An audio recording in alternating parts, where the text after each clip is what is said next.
This is a pretty good sized gopher snake I just found right laying across the trail just perfectly. He was a little cold to the touch. I picked him up and calmed him down. He seems disinclined to bite. I had him around my neck waiting for somebody to show up so I could get some good footage. Anyway, these are beautiful animals.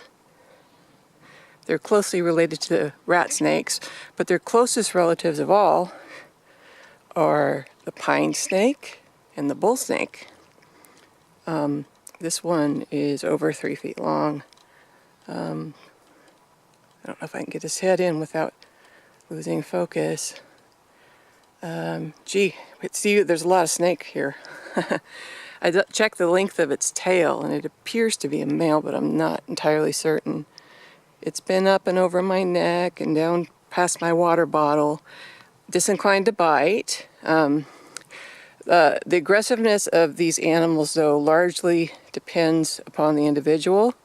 Some are highly aggressive. Usually that means they're sensitive, but this one's a more laid-back guy. So he's cool with being held.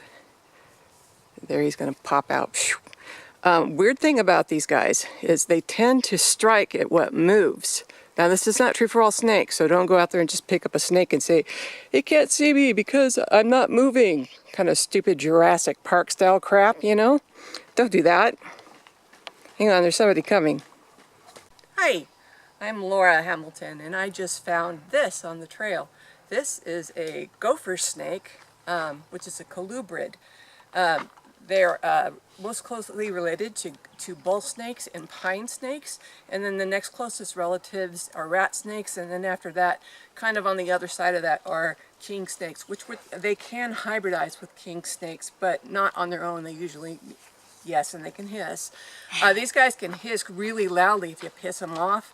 They like pump up like a bicycle tire, and then go like that. Another thing they do is something I call Batesian mimicry, which is they look like a rattlesnake, and they also rattle their tails like a rattlesnake. But they're perfectly harmless. There's like no harm at all in these creatures. But if they do that, and also they'll flatten their head out, and their head appears more triangular when they do that. And so somebody will go, "Oh my God, it's a rattlesnake," and freak out. One interesting thing about this species is that when you go to catch it, it tends not to bite if you don't move. Kind of like, Tyrannosaurus Rex in Jurassic Park. But that's not true of all snake species. Sorry, I stepped on my dog's tail. But that's not true of all snake species. So don't just go out there and be grabbing snakes, because the garter snake will turn around and nail you, and I believe the rattlesnake will do that as well. And that's the last thing you need. Obviously, I would not be doing this if this were a rattlesnake. I do not trust my own reflexes when it comes to rattlesnakes, because I get bit by these all the time. This one has not bitten me. So I've been pretty good, and I've done my job.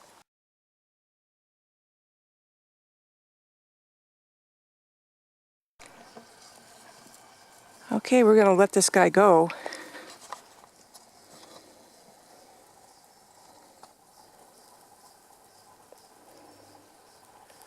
Well over maybe 3.5 feet, I'd say. Close to 4 feet. This is a big guy. Wow. Look at that. I'll do the same thing I did with the rattlesnake.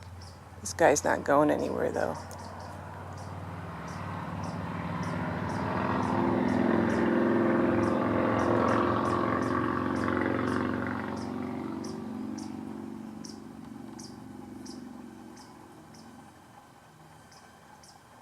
Look how much of him there is. Good Lord, I'm being eaten alive by mosquitoes right now. So I'm very interested in this guy. Where's his end? Not yet. Watch the snake disappear.